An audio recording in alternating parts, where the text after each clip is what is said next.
안녕하세요. 오늘은 민주화 훈장을 떼라 민주화의 등불을 꺼라는 주제로 방송하겠습니다.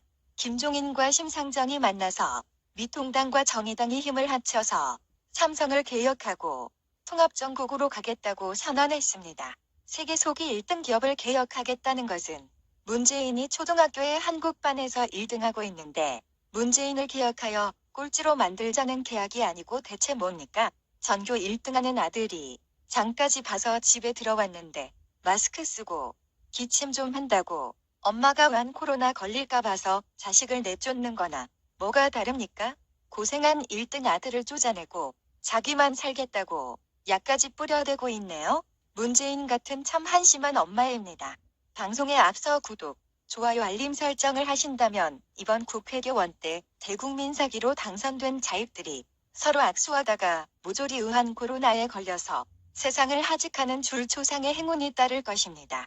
누구 말 맞다나 정치는 숫자 싸움인데 적의 적은 동지다라는 말과 같이 미통당이 정의당을 끌어안는 것은 좋은 전략일까요? 정의당 심상정이 4+1로 더불당과 야합했다가 뺀지 먹었으니 김종인 비대위원장의 머리가 팍팍 잘 돌아가는 것일까요?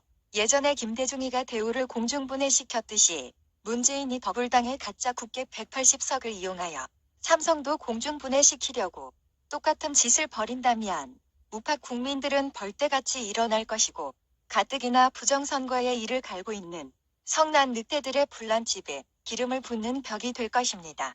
삼성이 어떤 회사입니까? 1938년에 회사를 설립하여 거의 100년 동안 국민들을 고용하여 먹여 살린 민족기업입니다. 세계적 브랜드로는 랭크 5위지만 기업 전체 가치는 아직 세계 18위에 머물러 있습니다. 국민기업이고 이런 회사가 많으면 많을수록 국력이 커지는 것 아닙니까?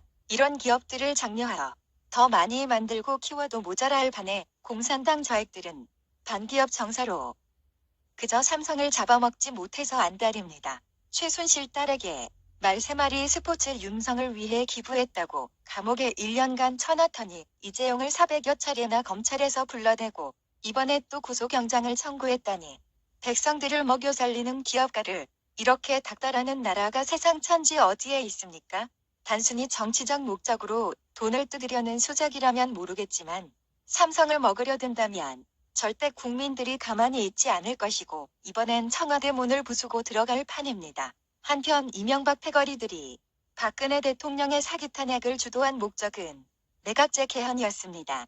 이명박은 차기 정권은 반드시 내 손으로 창출하겠다면서 자신이 사실상 박근혜 탄핵의 주범이라고 스스로 실토했고 늘 푸른 한국당을 창당하고 박정희 한일회담 반대에 좌익운동권 63동지회 회원이자 자신의 중마고 이재호를 얼굴마담으로 내세워서 내각제 개헌 공약을 내걸고 대선에 내보냈다가 문재인에게 정권을 뺏기고 토사구팽당했습니다.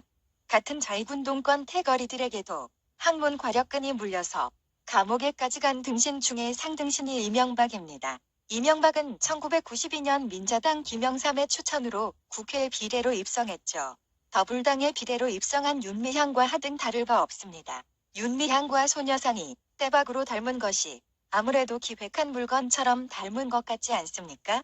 거지 변호사 박주민처럼 북한 지원이 끊어진 프락치들의 앵벌의 행각으로 보입니다. 황교안, 김무성, 김종인, 이명박, 이재호류의 친중 위장 우파들이 주장하는 내각제 개헌은 친중 세력의 원내 진입을 용이하게 만들려는 친중 종북 정책입니다. 김무성이 주장하는 내각제는 적화 통일의 고려 연방제와 직결되는 것입니다.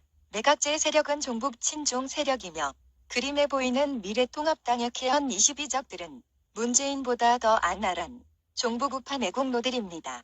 종북좌파보다 더 악독한 종북 우파, 즉 친이계 사탄파 떨거지들은 반드시 제거되어야 하는 2차 명단인 것입니다. 내각제 개헌을 막지 못한다면 1년 이내에 적어도 2년 이내에 적화 통일로 가게 되어 있습니다. 문재인 정권이 끝나기 전에 적화 통일시키라는 지령을 받았을 것입니다. 미래통합당은 지금이라도 정신을 차려야 하는데 그럴 가능성은 불행하게도 0%입니다. 오히려 내각제 적화 통일 개헌에 적극 협력하지 않기만을 바랄 뿐이죠.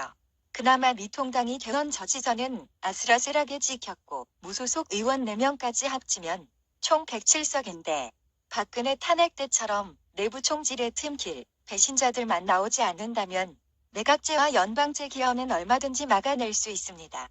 김종인 비대위원장이 과연 무소속 의원 4명을 복당시키고 이탈자가 나오지 않도록 내부 결속을 강화할 수 있을까요?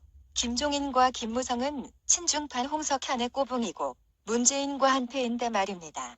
적화 통일 개헌을 막기 위해서는 국민들이 범보수 진영의 국회의원 107명과 국민의당 의원 3명을 향해 열심히 정치적 압박을 가해야 할 것인데 김종인이 정의당 심상정을 만난 것이 삼성을 공중분해시켜 나눠먹게 하는 조건으로 빗기를 하지는 않았을까요? 절대 믿지는 않지만 그래도 보수의 마지막 희망인 김종인 비대위원장에게 경고합니다. 내각제와 연방제 개헌안이 통과되면 자유대한민국은 그야말로 월남식 패망으로 달릴 것이며 자유대한민국은 끝장입니다. 만약 김종인이 개헌을 막아낸다면 영웅이 될 것이고 그렇지 못하면 만고의 역적이 될 것입니다. 개헌을 막아내서 영웅이 될지 아니면 개헌안에 동조해서 역적이 될지의 선택은 김종인의 몫입니다. 이번 부정선거를 계기로 국가를 리셋하지 못하면 좌익들이 180석을 이용하여 이번 문재인의 북한 기업이 남쪽에서 영리활동이 가능하도록 법 개정을 하겠다는 천인공노할 발언처럼 각종 남북한 통일 법제화를 통해서 적화 통일 개헌하고 남북의회를 결성한다고 나설 겁니다. 통일의회가 남북의 대표를 뽑으면 남쪽 대표는 들러리를 설 것이고 김정은이가 통일 대통령, 남북한의 통일 국방위원장이 되는 거죠. 앞으로 1, 2년 이내에 벌어질 끔찍한 일들입니다. 총 한 방 모셔보고 자유대한민국이 망하는 것입니다. 이른바 소프트 공산 프롤레타리아 혁명입니다. 총 한 방 모셔보고 소프트 촛불 쿠데타로 박근혜 정권이 무너진 것과 같은 이치입니다. 하지만 적화 통일이 되어 국가가 운명을 다하고 마지막의 시점에 복수해야 할 역사의 주인들, 만고의 역적들을 우리는 분명히 기억하고 있어야 합니다. 특검을 특검해야만 하는 우스꽝스런 상황. 박근혜 탄핵의 가짜 태블릿 PC 정치검차, 특검 박영수, 윤석열, 헌재 탄핵파 이정미를 비롯한 헌법재판관들과 이해훈, 장제원, 유승민, 하태경 등 국회 탄핵파 62명도 역사적 책임을 비켜갈 수 없습니다. 피아 노선을 당겨놓은 듯한 고도의 긴장과 텐션이 앞으로 1, 2년간의 문재인 정권의 후반기에 태동할 것입니다. 정치, 경제, 사회, 문화의 텐션 중에 어느 것 하나라도 터지면 국가 전체의 폭동으로 달려갑니다. 적화 통일되면 가장 먼저 좌익 운동권들이 김정은의 고사포에 온 몸이 산산조각 나거나 집단 농장에 수용되고 발가벗겨져서 철조망에 매달릴 것입니다. 조선민주주의 인민민주화로 가짜 대통령과 가짜 국견들을 양산하여 자유대한민국을 장악한 좌익들과 위장우파 운동권 세력들은 민주화 훈장을 떼라, 민주화 훈장을 떼라, 민주화 훈장을 떼라. 역대급 부정선거로 180석을 도적질한 좌익들은 민주화의 등불을 꺼라, 민주화의 등불을 꺼라, 민주화의 등불을 꺼라.